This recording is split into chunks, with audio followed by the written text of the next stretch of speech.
Hello, everybody. Welcome back. My name is Locke, and today I am joined by Daniel, who is one of the devs working on Rise of the Triad Ludicrous Edition. Thanks for joining me today, Daniel. Hey, pleasure to be here. Now you had a key role in getting Rise of the Triad across the finish line. Can you just give me a little bit of background on yourself, and then maybe what your role was in the project? Sure. So I'm one of the KEX programmers on Nightdive. I joined around I think 3 years ago now. God, time flies. Uh, I had some experience. I've been programming for a long time, like 10 years or more, and I had some experience with retro games. Had my own old game projects like OpenXCOM, kind of, as a hobby, doing the sort Nice. of thing Nightdive does, but as a hobby. And then I got pulled in 3 years ago for Quake, and then I just never stopped getting roped into every other project. So And you say for Rise of the roped, but is it by choice?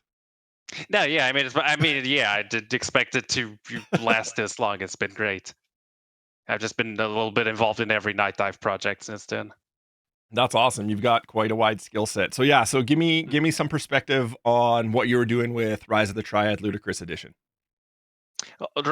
Usually in our projects, I'm more of a general programmer assistant. I help with uh, stuff that other people don't have time for, getting it across the finish line, fixing all the bugs that show up at the last minute, features that need to go in. With Rise of the Triad, there was a lot of rush at the end, getting all Mhm. the lots of features by the end that we had to get tested, making sure all the new stuff for the players was all working, all the new options we added, especially stuff like getting the custom audio, custom music working right, level editor polished, making sure it was working good on Steam, on Workshop, on GOG, all those platforms. Because that's the kind of stuff mostly community oriented stuff. You can't really test a lot until you ship it. So we wanted to make sure that stuff was as good as possible so the community could go nuts with it. Yeah, so what was the most challenging thing during Rise of the Triad?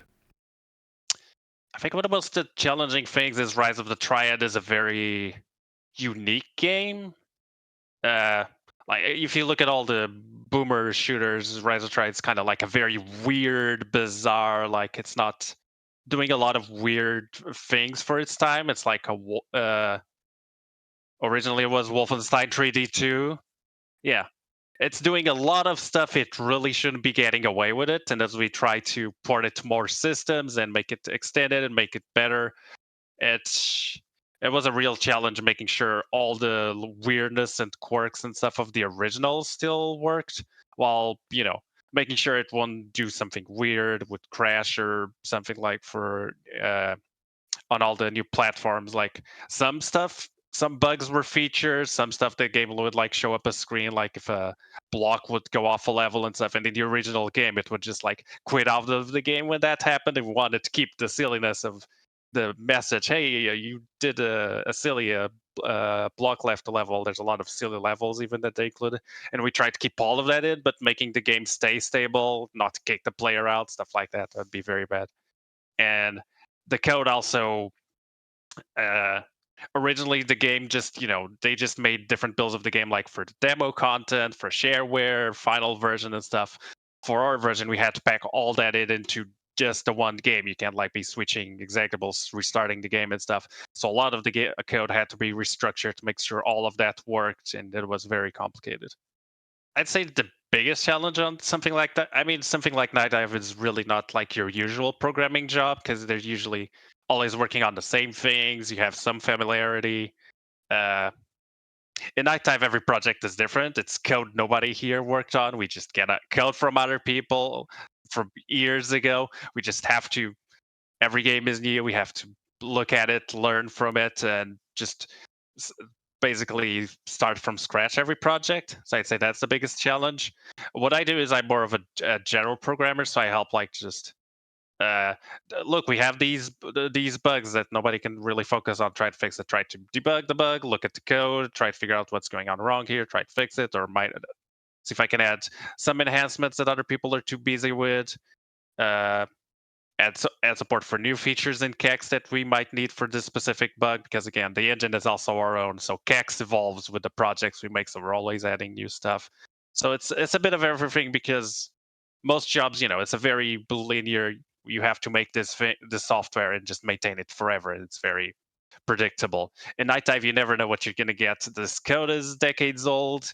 You don't know who worked on it. You don't know any of the people. Don't have any documentation. Anything. You just have to look at it, learn from it, try your best to improve it without breaking it. Because these games break so easily. They were made, especially something like Rod, which was made for DOS.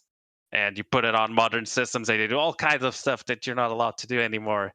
And you just have to be very careful not, to how do I put it?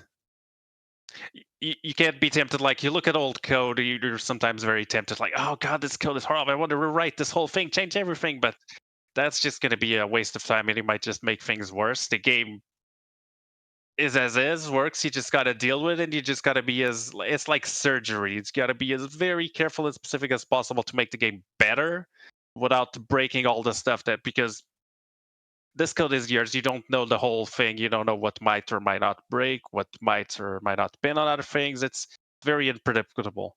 Like one of the things like it's an example, a super minor thing I added.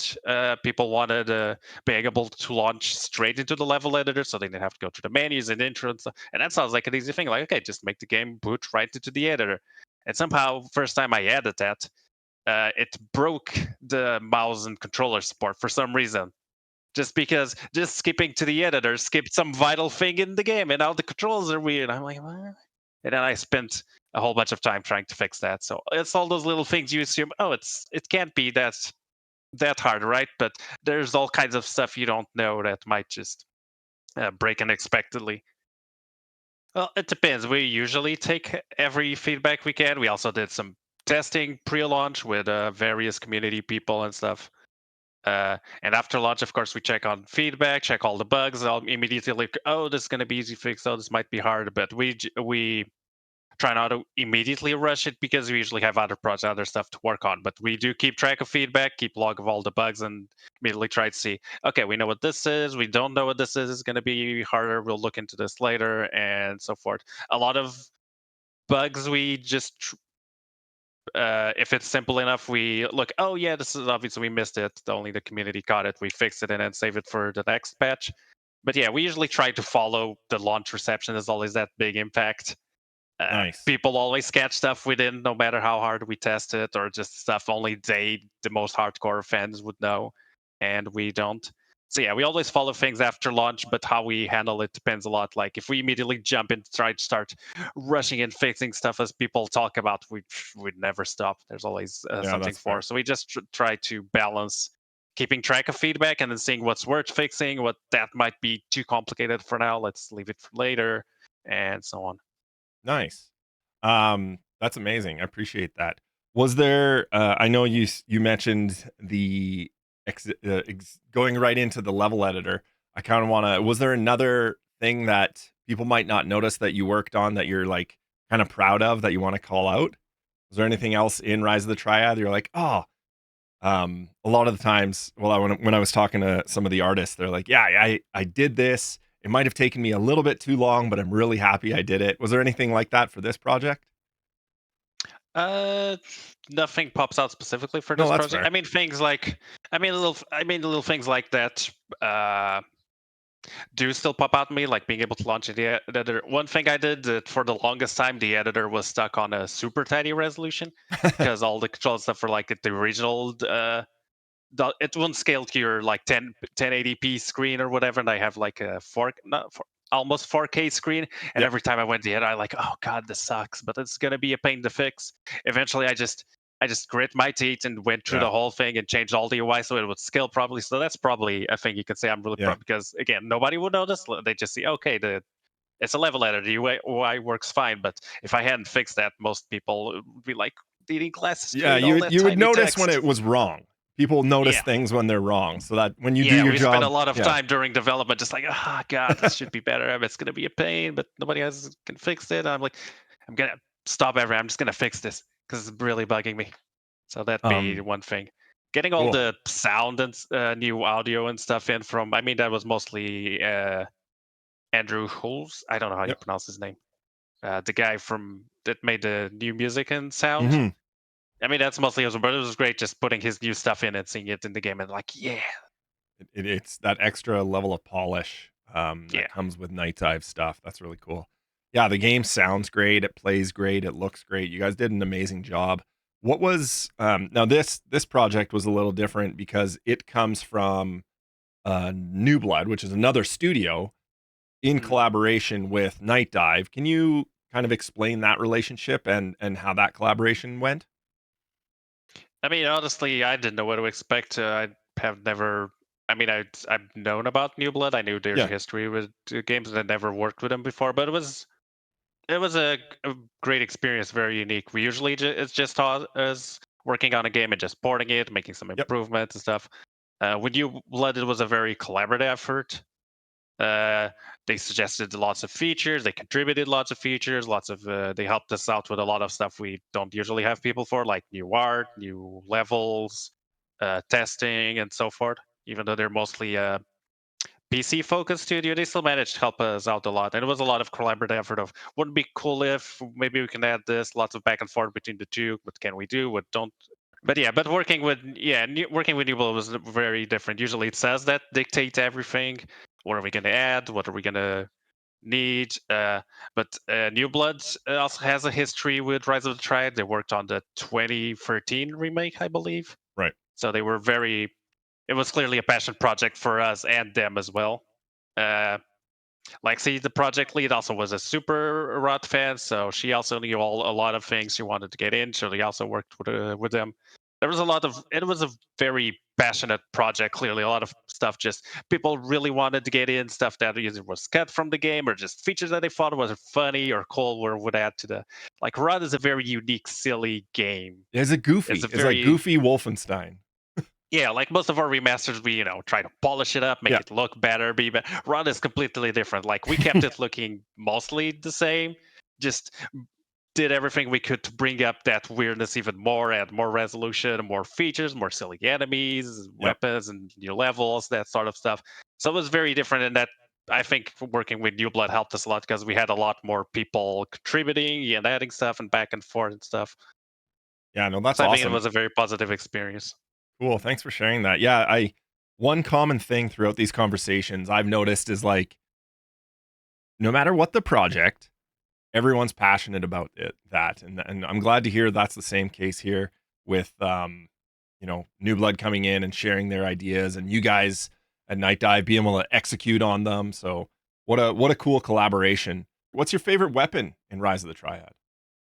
Ooh, that's a good question. I'd say favorite weapon either the what's called the drunk rocket launcher, I think it's Yep. called. That just fires missiles completely randomly. Yep. Uh very weirdly. I mean they're all very fun. The other very fun thing, not really a weapon, but the dog mode is very fun as well. It's Yeah, turning into a dog and going around killing everyone. I'd say those are my favorites. that's cool.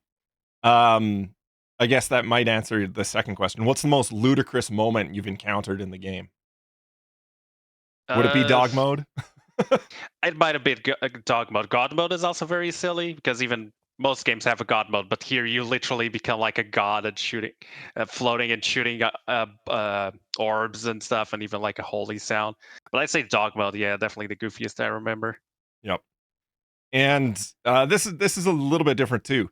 If the game had been released in 2024, what do you think it would have looked like or played like? I think it would play more. I think you really have to. If it came out today, you'd still really, really want to focus on the weirdness, just with Yeah. more variety, more options and stuff. I'd say to be more like indie games like Ultra Kill or Cruelty Squad. I don't know if you're familiar Yeah. with those. That kind of really, just really pushing out the limits. Like when it came out, it was weird, but not like really trying to go out of its way to be weird. It just kind of Yeah. happened. Like Yeah. originally it was Totally. Wolfenstein. I'd say if it came out today, it should really like boomer shooters and that kind of pushing the style and being weird is a lot more common. So I would expect it to be a lot more out there, maybe really go crazy with the lore, the Yeah. whole backstory behind the weird cultists and stuff like that. Lots more crazy weapons and options. And you have the technology, you can have a lot more crazier weapons and effects and explosions and gibs, of course, ludicrous gibs. Yeah. So that's how I'd imagine it. I love that. Great. Well, hey, I appreciate you coming and chatting with me about some of the ins and outs on Kex development and Rise of the Triad Ludicrous Edition. So, again, thank you, Daniel, for joining me today. Yeah, you're welcome. It was great talking.